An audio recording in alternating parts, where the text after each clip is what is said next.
Sunny day, hopefully a red flash win. Hopefully everybody, raise your hand if you're competing in any way, shape, or form this weekend. For everybody who's competing, good luck to you this weekend. I hope that what do they say in the Hunger Games, may the odds ever be in your favor. Guys, today we're going to be continuing Chapter 2, and with a little luck, we may even come close to finishing it today. Remember, after Chapter 2, we're going to do our second round of competition in the HR Wizard Contest to see if the other side of the room can get a win and stay in the game, or if my right side here is going to keep the HR trophy and get the 2 extra points. Guys, next week on Monday, the Center for Community Action, who we are going to be doing work with this semester, is finally going to be able to come see us. They had a few things that happened in their organization that necessitated them not being here, but they're going to be here Monday. They're going to be presenting about what the Center for Community Action does to give us some context for how we're going to be helping them out. One other thing that's coming up next week, I made this announcement in one of my other classes today. I'll give you guys some detail. Next week is Bat Flash Week. We're going to be doing superhero activities the entire week. If you know anybody who's a freshman and they need CES, they can get up to 4 CES events in 1 week with this, and they're all really cool. Like on Monday, we're going to be doing one about grief. We're going to be using Batman's backstory as a backdrop for how people can deal with grief. Tuesday, the physical therapy department is doing a presentation on what it would take physically to become a superhero. So, for example, if we look at the Christopher Nolan Batman movies, how hard would you have to train to maintain that lifestyle? Because it is attainable, but how hard would you have to work? On Wednesday, there's going to be a candlelight vigil. If you knew anybody who was affected by the deaths we've had this past year and this past summer, it's going to be Wednesday night on the mall. Thank you. From the SGA perspective, is there anything you want to add to that? It's going to be a nice event. Yeah. You know, it's going to be a nice way. If you know somebody in your life who was affected by suicide, even if you weren't friends with the people we lost, it's a great way to recognize. Next Thursday evening, we're going to have a debate, a panel discussion about capital punishment, i.e., why does Batman not kill the Joker? Is he making an ethical decision by not killing the Joker? It's going to be a panel discussion in Paddle 110. And next Friday, this is the one I really want you to pay attention to. This is your second extra credit opportunity. Michael Uslan, the guy who is responsible for every Batman film made since 1989, is going to be in JFK at 7 o'clock talking about how hard it was to get the first movie made and how you created a serious superhero movie in 1989. Are any of you guys fans of the Marvel films? Guys, the Marvel films would not exist without Michael Uslan, even though he was a DC guy. He made the first serious superhero film in 1989 and changed the game.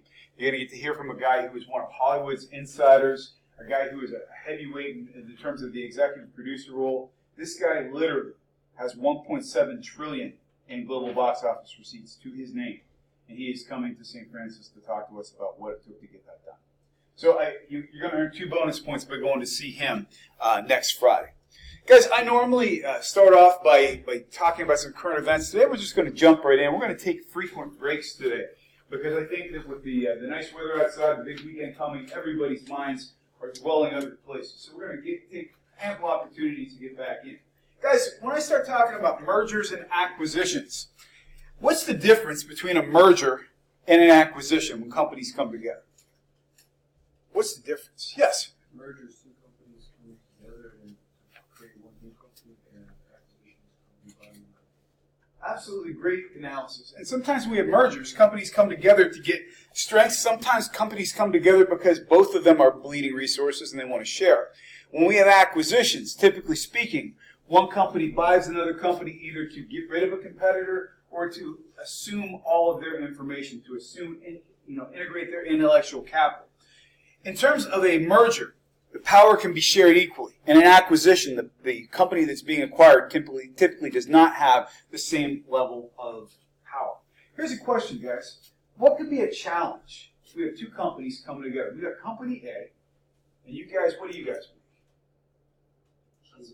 We've got a shoe company over here. And what does Company B make? Shoelaces. Oh, it's a match made in heaven. Perfect. What could possibly go wrong between the merger of these 2 companies? What could be a challenge? You know, honestly, it's a perfect analogy and it's very poetic. So how can we apply that in an organizational culture structure? Could these be different types of people? Could they be people with different working environments? Could they have different organizational cultures? For example, we got our folks over here who make shoes, who are very fashion conscious. They want to make sure things look good. They're very up on what's hip. Our shoelace company over here maybe is a little more utilitarian. You guys are more functional. So if we have culture clashes we're going to have to deal with and try to pull that stuff together.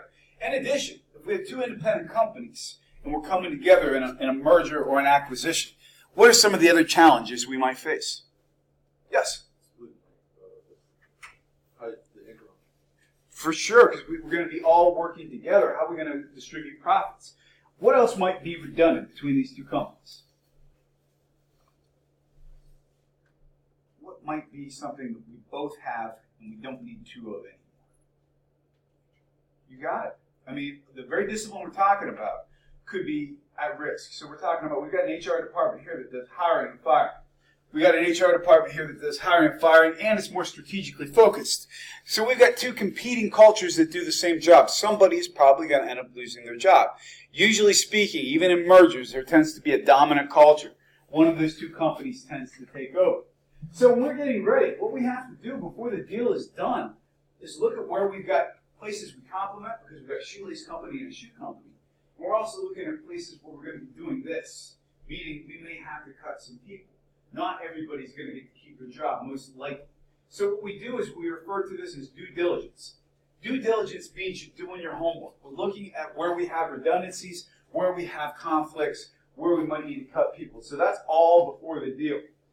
During the time when our companies are coming together, whether it's a merger, whether it's an acquisition, the biggest thing we got to make sure we don't lose are the right people. Think about this, guys. There are times when companies come together, and yeah, somebody's got to lose their job. But if they're doing the core part of our function, let's put this together. If we got the shoelace company and the shoe company, no offense to my shoelace folks, who's got the more challenging job creating? The shoe company, for sure. So we're probably going to be making disproportionate cuts on the shoelace company, sorry guys, than we are on the shoe company. And it comes down to the idea of, with this new merged company, what are your priorities? Those are the people you want to keep. We also have to recognize that there are cultural changes and differences. Guys, I'm going to give you an example of the worst merger I can think of in terms of a company merger that was not successful. Chrysler and Mercedes merged in the 1990s. What was problematic with those two car cultures? Let's think about Mercedes and let's think about Dodge. When I say the word Mercedes, what comes to mind? Luxury, precision, German-crafted engineering, people who are very productive. And I hope I don't insult anybody who owns a Chrysler product, because I own a Chrysler product. When I see the word Chrysler, what words come to mind? I'm sorry? Van, minivans, for sure. What else? PT Cruiser. By the way, the PT Cruiser, I would argue, might be one of the worst cars ever made. Has anybody ever had the absolute experience? Who here has ever ridden in a PT Cruiser? It's like the ultimate combination of terrible styling, poor fuel economy, and awful handling. All wrapped up in a very plasticky interior that makes you so unhappy the entire time you're in it. Here's a PT Cruiser story for you. I went on a business trip with 3 guys, and I was the smallest of the 4 guys, and we said we want a full-size car. Please note PT Cruisers. Not only did they give us a PT Cruiser, they gave us a purple PT Cruiser that smelled like a bad hotel room. It smelled like something that should have had industrial cleaner in it, and the inside looked like Barney the dinosaur had thrown up over everything. Everything was purple. This car, there was no room for anything, and when you think about the cargo on this, with me and these 3 other guys, we had, I don't know, going on somewhere like 12 to 1,500 pounds of men in this car on top of the luggage. The insult to injury was when I was taking that car back to the rental place, the last stop on my way, the last thing I had to drop off, I ran over a curb and did $1,100 worth of damage to the undercarriage. So then I got to return a damaged purple PT Cruiser. They're the worst cars ever.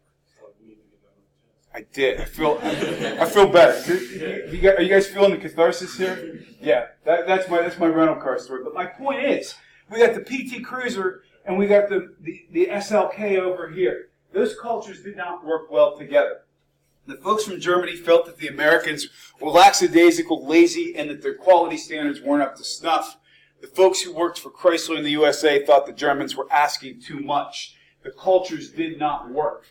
So what you have to do in this process is recognize where your differences are. And after you get it together, you got to figure out a way to make it work. Optimize the differences. It is truly like a marriage. Guys, I make marriage analogies all the time, but I will tell you this. Why should you marry somebody who is not exactly like you? Why is it, Jojo? You got it. You want somebody who complements your weaknesses and is strong in the areas where you are weak. If you marry somebody who is just like you, you're going to want to kill yourself, and you're probably going to want to kill them too. Marry somebody who is not like you. See, it's marriage counseling in here after I vented about PT Cruisers. With companies, it's the same thing. If you get too much of the same, you don't build strength. When we start talking about the term due diligence, what we're talking about here from a legal aspect, do we have our paperwork done? Yes, sir. Could that also be negative if companies were extremely opposites? Then you get into complete incompatibility. That's a relationship issue too. You want somebody who's not exactly like you, but they're completely incompatible. It's not going to work either. That's kind of like saying you're completely different than me, but I don't like you. One of the worst mergers ever was Time Warner AOL. And the reason that did not work, Time Warner was a cable company. AOL made dial-up internet. They had no compatibility at all. Anybody here a big fan of eating healthy, like eat oatmeal in the morning? Quaker Oats are supposed to be really good for your metabolism. Quaker Oats bought Snapper, and the two brands had nothing in common. They had no commonality. There was no reason for them to be part of the same product family. The big corporations that make everything are running into the same problem. What does General Electric make? At one time, they made everything. Because they make everything, they don't have a brand identity. And so it has to be compatible, but not so different that it's just not working. Does that make sense? So when you're doing this due diligence, what you're making sure is that you follow the letter of the law. If you had to offer people you were laying off benefits, you did.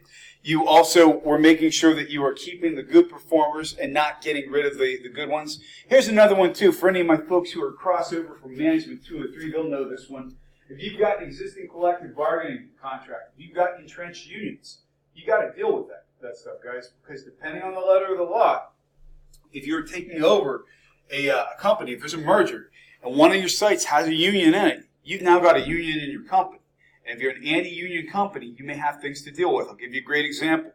UPMC, who's one of the largest healthcare providers in the state of Pennsylvania, has only several places that have unionized RNs. One of them is in Altoona, Pennsylvania, because a union existed there before UPMC had taken that hospital over. So they have to negotiate differently with those nurses than they do the rest of their system. So that's due diligence, knowing what you're walking into. It's not easy. It's complex stuff. In terms of the culture, guys, we create organizational culture by walking the walk. Let me give you an example. Who here has ever had a situation where they were just hanging out in this building, ended up talking to Dr. Fry as he was walking around? How many of you have ever had a conversation with him? Raise your hands.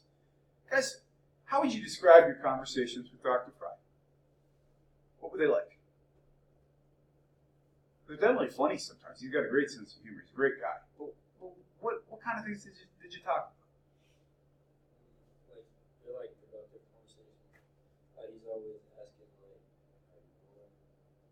If he can do anything to help. Yeah, absolutely. And guess what? He has the same conversations with the people who work for him.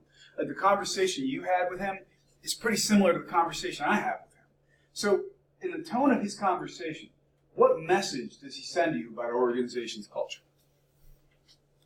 What do you learn about the organization he controls by the way he conducts himself? Yeah. Yeah, he's a good guy. He's sincere when he says, I'm here to help. How formal are those conversations? Do you feel like you had to address him as sir or be very formal and stodgy? No, he's very conversational. That's part of your organizational culture. And he's what we refer to as an organizational role model. Those are the people who tell everybody else in your organization, this is what we're about. This is who we are. If you think about the way your coaches carry themselves, or good bosses, or for that matter, bad bosses you've had, those are role models. You want the people who represent your organization's values to be the people you point to when you start talking about organizational culture. Now here's some of the other things, too. If you have a culture, we want to make sure that people who are good performers are being given incentive to do so. What are ways that, we're going to talk about motivation in an entire chapter, but how do you motivate people in an organizational culture? How do you get them to be good performers? What are the things that make people want to perform? Incentives. Like, what would be an example of an incentive? Because you're absolutely right. Extra pay. Money, definitely. No class on Fridays. Great incentive. I'd like that one too if I could get away with it. So it comes down to they're not always financial, but financial is part of it. Financial is part of it. Recognition is part of it. You know what means $1 million to somebody working in an organization when they get recognized in front of their peers? And the other thing too, if you have a boss in an organization or a role model, a manager, somebody who treats one person one way and another person another, this guy can do no wrong, this girl can't catch a break, you're sending inconsistent messages. If you are putting two companies together, you got to treat everybody the same. You can't treat your best performer that much better than your worst performer in terms of your organizational culture, or you will lose them in favoritism. So in terms of, before we get going, because we're going to take a few frequent breaks today because it is a beautiful day. Guys, I would like to open it up for our first question or opportunity for a statement for the day. What would you like to ask? Somebody who has not asked a question yet, I would love to hear from you. Who is dying to ask a question or make a statement? Oh, I'm sure. What would you like to ask? I can tell you a question you'd like to ask. It could be about anything. What are you doing this weekend? This weekend is going to be killer. I'm leaving here today. I got a show to play in Altoona. That's going to be tonight. Tomorrow I'll be back up here for the game. And then I got a show to play in Somerset tomorrow afternoon. Sunday, I'm going to spend the day with my wife cooking stuff on the grill. That's what I'm doing. What are you doing this weekend? Well, we have a recruit this weekend, so I'm going to have dinner with the recruit tonight. And then football game tomorrow. Will the recruit be with you at the game tomorrow too? Yeah. That sounds like a fun weekend. Yeah. Nice. Awesome. Anybody else have big plans for the weekend? What are you guys doing this weekend? What are you doing this weekend? What's your big plan for the weekend? What are you going to see? Nice. Where? Nice. That's awesome, man. I like your shirt, by the way. I was just at a concert last night in Pittsburgh. Very much enjoyed that. If you guys, by the way, who are my regulars in Pittsburgh? Who goes to Pittsburgh on a regular basis? If you're not going to Pittsburgh, there's a venue you need to check out. It's in McKees Rocks. It's called the Roxy. It's a new theater. They get any genre of music you can imagine. Every seat in the house is a good seat. Go there. So, guys, in terms of managing effectiveness and efficiency of human capital, what we're talking about here, how somebody can get a job done is effectiveness. How well they can make use of resources is efficiency. So let me give you an example. If it took you 2 days to drive a nail into a board, it took you 2 days to finish this table, you can still be effective. You accomplished the job that you had set out to do. You were effective in building this table. Efficient means how quickly can you get it done? What type of resources do you need? Generally speaking, this is one of the things that comes into mergers and acquisitions. To use the Fiat Chrysler and the Fiat Chrysler and Mercedes-Benz example, Germany is noteworthy for having some of the most efficient companies in the world. Their culture did not go well with a company that was not as efficient. Chrysler was effective. They could build cars. They could build SUVs, but they weren't doing it as efficiently as a company like Mercedes was able to. So that's the difference, guys, between those two. What we're also tracking in all this stuff, whether we're doing a merger and acquisition or just running our company, you're going to hear this term all the time these days, and that's analytics, guys. We have a new major in business analytics. Analytics are powering the world at this point in time. So, guys, when I say analytics, how are analytics making a difference in the way we're conducting business in 2019? We start talking about analytics. What are we talking about, guys? What's the first part of the word analytics? Yeah, to analyze. So we're talking about ways in which we can make good use of data. Why aren't we doing that in human resource management, for example? Why should we be doing it? For example, yeah, what's the way we can make use of analytics? You can see how people respond to programs you send them to. Like HR does a lot of sending people different programs to try to improve them. I see the progress before and after. If you're going to, it's exactly right, by the way. If you're going to spend money on a program, Don't you want to know if it's worth your time and money? If you send all these people to training in your company, what are you getting back out of it? Are you getting better usage? Are you getting better production?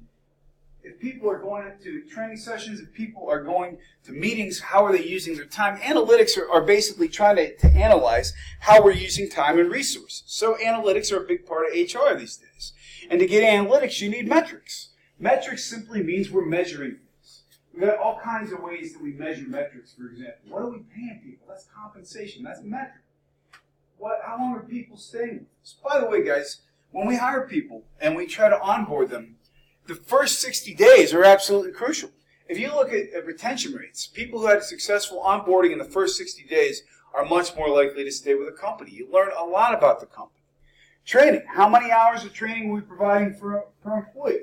In terms of development, for example, are we having people who've got long-term plans or not? Are we mentoring these folks? In terms of HR staff, how many people do we have versus how many people are actually working? What's our staff to HR ratio? And finally, staffing. Guys, if it's taking a long time to fill positions, that can be a problem. You can't expand your company, for example, if you cannot hire people. Let me give you an example of why that's such a big deal these days. I know I repeat this point because it's one that is key to everything we talk about. Guys, what is the unemployment rate in the United States right now? Less than 4%. What's the labor force participation rate? You got it. What that means is you got about 40% of the population, maybe 35 to 40%, who are not currently seeking employment who could. And if you're a company who cannot currently expand, that because you can't hire people, that is your target market. And by the way, this is how it ties in to why this is a community-engaged course. The company that's coming here on Monday is called the Center for Community Action. They are a nonprofit based out of Altoona, Pennsylvania. And what they do essentially is try to take people who have a hard time finding jobs, get back in the job market. Their constituents are people, for example, who might be single parents, somebody who might have had a child in high school who's never able to get a college education. Some of the folks they serve are English as a second language. Believe it or not, we've got a large population of Syrian immigrants in the Altoona region, people who have a hard time with language barriers. So this constitutes the 35% of the population who has a really hard time getting back in the workforce. What we're going to be doing is essentially training those folks to be able to be better job seekers. So when we get into the idea of metrics and we're trying to reduce the time to hire for local companies, those companies are going to have a better chance at getting people who can actually work for them. I just applied for a grant, and there's a company out there called Menasha. These guys are the largest supplier of packaged goods in the United States. If you get something in the mail that was prepackaged, they probably packaged it. They are giving grant dollars for companies to come up with ways for them to get more people to apply for jobs because they are tapped out of people to work for them and they cannot expand. How's that for a problem to have? That your company is doing so much business that you can't possibly do anything more because you need people. That's what we're talking about with these metrics too, the stuff we're measuring. Some of the things that are characteristics of our metrics. Basically, we want to give information that's useful. What's our retention rate? How many people applied for jobs versus how many actually got jobs? How many job interviews did we do last year? How many training sessions did we schedule? Were we making effective use of our funds? That really is what we're talking about. And here's the other trick, guys. Something as simple as knowing what you're paying your people versus what your competitors are paying can be absolutely crucial. Why is that, guys? Why do you want to know what your competitors are paying? Yes? You're gonna lose people. Now, if you're McDonald's, maybe you don't care about that because you're going on volume, but you're also accepting. Let me ask you what you're accepting. If you're McDonald's and you're not going to pay above minimum wage, and you're Chick-fil-A and you're willing to pay far above minimum wage for starting employees, what are the differences in your expectations of the people who will apply for jobs? What is different about the person who successfully gets a job at Chick-fil-A versus the person who successfully gets their first job at McDonald's? Nothing against people who work at McDonald's, because you got to start somewhere. Who likely has higher expectations of the employee? Absolutely. They have higher expectations, but they're willing to pay for it. By show of hands here, how many of you have eaten at a Chick-fil-A in the last 6 months of your life? Yeah, guys. You're greeted by somebody who is clean and friendly and dressed well, looks like they've got enough sleep, and they may even ask if they can fill your drink for you because they put money and time into their training. You bet your butt that the folks at Chick-fil-A are tracking what are the success rates here. If we're spending all this money and training these people and paying higher wages, are we getting better profit and revenue than our competitors? You're probably not making more revenue than McDonald's, but you might be making more profit because you're selling at a higher margin because people are willing to pay for it. That information produces the metrics that ultimately become analytics to say, what do we need to do to recruit the top talent? So, questions so far, guys. I told you we'd be taking frequent breaks today. We have another 12 minutes we have to go today. So we're taking our last break before I go for the next 12 minutes. I would like a question, please, from anyone in the room. About anything. Or I will randomly call upon someone, some poor soul, who will be forced on their feet to come up with something interesting to say. So who's playing the lottery today? Who's it going to be? Oh, the battery bounced. And it's coming out to Richard. So Richard, what question would you like to ask today? My favorite thing to do in my free time is read and play guitar and play with my dog once in a while. He's pretty awesome. What's your favorite thing to do in your free time? Sleep would be awesome right now. I could go for a little more sleep. So guys, we're going to keep going. We've got 12 minutes. I'm going to let you out a little earlier today, but you got to give me 12 good minutes here. So let's keep this moving, guys. Who here has ever heard of the term benchmarking? What does it mean? What does benchmarking mean? Anybody know? If you're benchmarking your performance against somebody else, what are you doing? You're comparing. Absolutely. We're going to benchmark, for example, how does our organization perform? What are our best practices? How do we evaluate people? And we use this stuff to produce what we refer to as a balanced scorecard. What that means is we're judging our company not just on one criteria. For example, if you were Ford Motor Company, the only criteria you judged your quality on was how many cars you put out every year, you're not going to be a great performer forever. You're also going to have to look at things like quality. You're going to have to look at employee satisfaction. You're going to have to look at productivity. It's not just how effective you are at putting out cars. You've got to measure other things. So the things that you measure in a balanced scorecard, this is right out of our text, so I apologize if the text is a little small. Part of it, you're looking internally. How does your business actually operate? To use the Subway analogy, there's a reason why that desk is set up the way it is when they make a sandwich. In terms of your customer relations. Guys, does anybody know, if you come down to two price options, one option is that you retain a customer. The other is you lose a customer and you have to get a new customer to replace that customer. How much more does it cost to get a new customer than to retain an existing customer? Let's say it costs $100 to keep an existing customer. How much does it cost to get a new one? Anybody have an idea? It's so many times. What's your multiplier? 4. That's a good guess. It's about 5. So what that means, guys, is good companies with good customer relations. If you get good service from a restaurant, they mess up once and they end up giving you a free dessert. It costs less than losing you as a customer. The other things we look at are learning and growth activities. In other words, are we developing our people? And are we managing how effectively we're using our money? All these things tie back in, yes, to our vision and strategy, the mission for the company in the first place.